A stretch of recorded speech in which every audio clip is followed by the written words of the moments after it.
Yeah, my new so friend. oh, My new yeah, friend. right. Are we kind of friends, or are we just No, acquaintances? you and I, Are we friends yet? we're automatically friends. Automatic friends. Ooh. I make automatic Boy. friends. You do too. I think we clicked Absolutely. at the soup and salad bar. Yes, absolutely.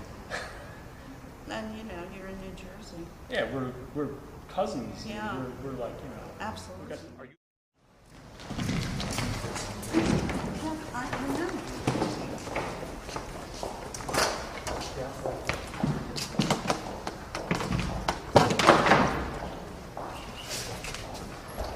What am I supposed to do?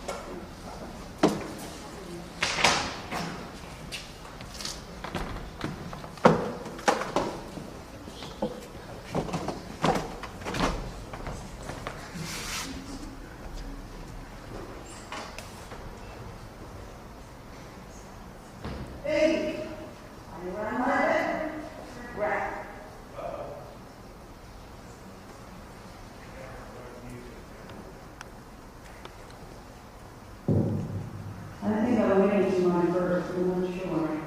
It's supposed to come along. It isn't here, so I'll leave it. Supposed to have music with it. My name is Carol Novak, and I came here on a plane. And I saw on a plane. I can't tell you which one, but anyway, this is pretty avant-garde, I think. What to do with the baby. I asked Daddy what to do with the babies. They were flying around my bedroom looking for a breast. I was looking as well. You could tell what babies need when you listen to their breathing. As usual, I could not sleep. I could sense the moon behind the dense curtains. I knew I had no breast and the moon was not mine. I wanted to understand my babies, and the moon was not my breast. The babies were fish with gills like wings. They were moving in circles. Daddy returned with a butterfly net. I was afraid he'd bruise the babies. He with his voice like bagpipes, eyes urgent peas, looking at me as if I had a breast. Be gentle, Daddy. I spoke gradually in a voice that felt far away, like a fish sleeping on the bottom of a deep pond. I lay on my bed, exhaling fast. A fish in shallow water.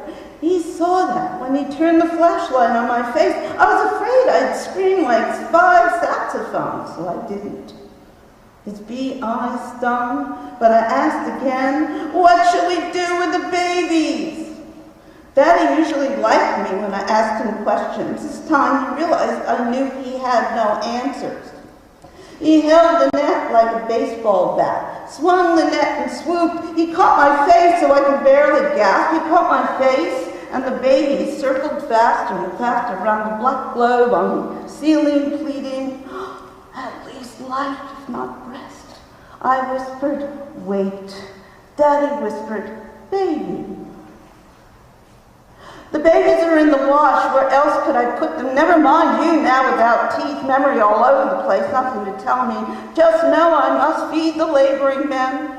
They will come after they've herded the animals into barns, pens, and stables. They will come stomping in boots like rocks and sit around this table here, tipsy from hunger, wanting moonshine, my breast wanting to be fed. It is not easy to know what to do with the babies when the laborers clamor for moonshine, what to do when the babies clamor. I watch the men with their ravenous bee eyes, faces hardened to cement. They will lasso the babies if I don't keep watch, and they will devour them. Into those bull mouths they will go. I pour moonshine into the wash to quiet the babies so the men won't hear their breathing. I ought to put them in a burlap bag, says Daddy. Put them in a bag and drown them in moonshine. Daddy sat at the table with his head in his lap, hands over his ears. I thought I could hear him crying, but maybe it was the moon, the moan of an arriving moon. It was hard to tell with all the babies screaming. What should I do with the babies? Daddy asked himself over and over again, as if nobody was in that room. Nobody was. Nobody was eating the white flesh of the potatoes, only the brown spots. Somebody always said, those brown spots give you cancer.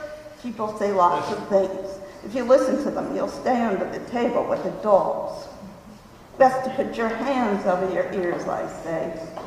Mommy sat there straight up again with her belly full of tumor. She was praying to something merciful. I thought of taking a dart from between the tail and the donkey and bursting her belly.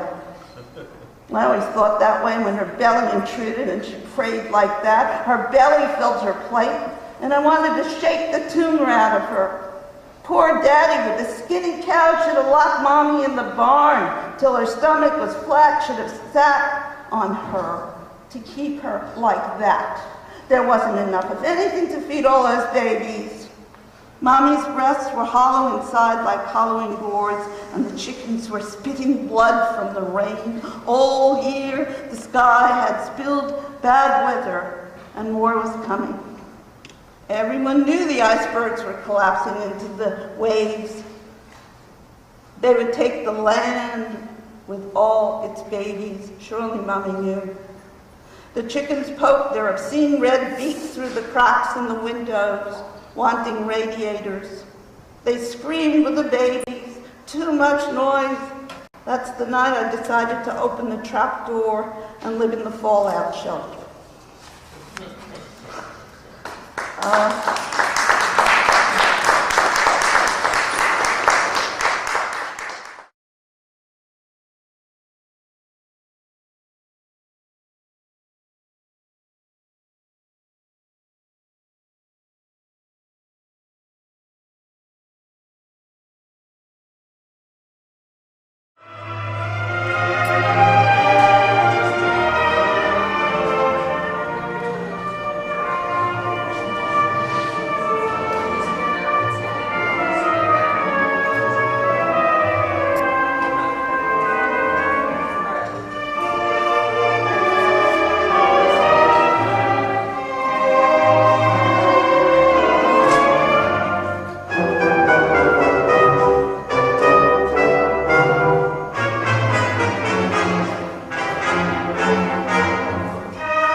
the rag mazurka. It is 1924. The patrons of the Grand Theatre of Monte Carlo have forgone a night of gambling to attend the premiere of Nijinsky's Les Biches. In chic flappers, top hats and tails, they promenade on the balconies. As Poulenc's music sounds, we see Marie Laurencin designs for a soirée. The does prance in pert hats and rose attire. Nijinsky is warming up in the wings, executing her unctuous tendus. She massages the floor with the soles of her feet. Her plumed hat bobs and her flapper shimmies. Pearls cascade down her daring décolleté and loop around her arms and wrists. With shimmering eyelids, she takes a sip of champagne. It is her time. Her spine lifts and her chest opens. Nijinsky makes her entrance for the rag mazurka with swiveling shoulders and strumpety strides, traversing the stage in her shattering steps. Turning, she indulges in a deep chasse and flaunts her long cigarette holder. Lights melt the apricot hues of her silk charmeuse. She rides the delicate jazz with low-down drags, aggressive walks, and sinuous glides. Improvising her solo on Menage, she exaggerates the swing and the fling of her off-balance moves. When at last she basks on the blue couch, she eyes the young studs who strut into her salon, flirts with each during the pas de trois, prowls like a panther taunting her prey. The audience, as voyeur, mingles in their menage. After the premiere, Marie Laurencin writes to Poulon, it appears that Les Biches thrills les riches.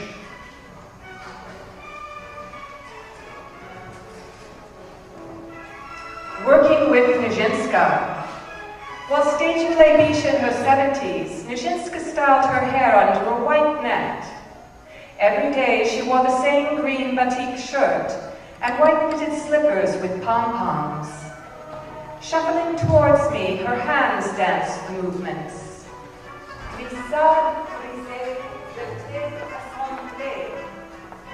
Old slanted eyes met mine, the raw 16-year-old learning to dance a dance. She taught me how to flirt as the house party hostess, how to play with my pearls, how to take the deep chasse, how to jazz the low-down drags, how to improvise my port-de-bras on Menage before I basked on the blue couch and drew the men in. As I learned the rag mazurka, I could smell her perfume, fame.